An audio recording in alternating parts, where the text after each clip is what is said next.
Thank you and welcome to the show this morning. The topic this morning is President Obama's stimulus plan, and we're fortunate to have with us to talk about President Obama's stimulus plan, Pastor Ronnie T. Mitchell. And of course, Pastor Ronnie T. Mitchell is the pastor of New Livingstone Church in East Nashville. And of course, Pastor Mitchell, yes, sir. Let me welcome you to the show this morning. Thank you. And to tell you, Pastor, how delighted we are to have you with us this morning, and especially to talk about what we consider to be a very, very important program. Yes, sir. And that is President Obama's stimulus plan. Yes, sir. But now, before we get into that, Pastor, let's see if we can have you to give us some information about Pastor Ronnie T. Mitchell. Yes, sir. That is information about your background, your education, some of the things that were important, right, and eventually leading you to us this morning, and then we'll talk about the stimulus plan. Well, Dr. Haney, first of all, let me just say thank you for allowing us this opportunity to come at such a pivotal time in our history. Again, I'm Ronnie T. Mitchell, senior pastor of New Livingstone Church, lifelong resident of Nashville, Davidson County, the second son of Charles and Julia Mitchell. And my dad had a record shop called the Jam Record Shop, which stood for Jubilant Area of Music. And from the time I was in the 9th grade, I had the responsibility of working in that record shop, developing a work ethic, learning how to interact with people, learning how to conduct business. And that provided me with a foundation that has prepared me for this journey that we are on now. I'm a 1971 graduate of North High School.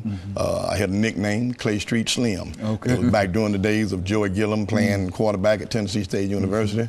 I was quarterback at North High School. North High was located on Clay Street, and so inadvertently I became known as Clay Street Slim. Yes, I attended Tennessee State University with a criminal justice major.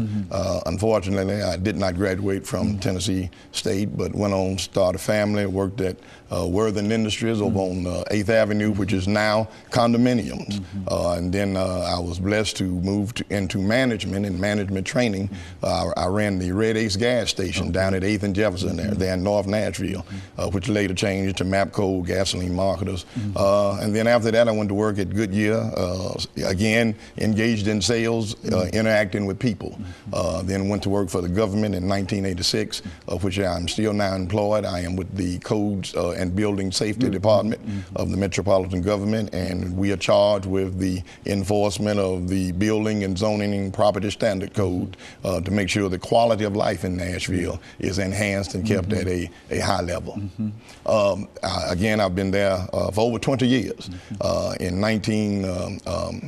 2005, we were looking at the condition in the community and saw that a lot of construction work was going on, particularly in the the Sam Levy project area. And we noticed that all of the work was being done by other ethnic minorities and supervised by members of the majority community. And when we inquired about it, we were informed that there were no blacks in the construction industry. And to this day, that is a problem that faces us, that we must change, and that is one of the main reasons why I'm here, because it was in March of 2005 that we organized the Middle Tennessee Diversity Contractors Association. We are a group that is committed to the idea of opening doors of opportunities for those that are socially and economically disadvantaged. We're located right here in Nashville, Tennessee, and in fall of 2008, fall of last year, we had the opportunity to listen to our esteemed mayor, Carl Dean,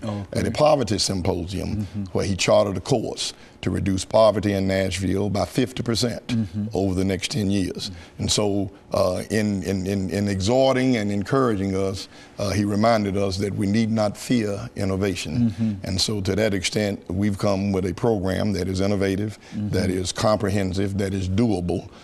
And we believe that the immediate listening audience and anyone that hears this broadcast would be willing to step to the plate and help us all they can. And so you do believe that the stimulus plan, of course I think we're getting ready for our first commercial break, but in terms of statements in reference to it, you do believe that the stimulus plan that Mr. Obama has laid out can successfully help meet the needs that you feel that we have in bringing more people into the economy. The potential is there, but what we must make sure is that grassroots citizens mass to make sure that we are at the table as it relates to the monies being dispersed, spent, and accounted for.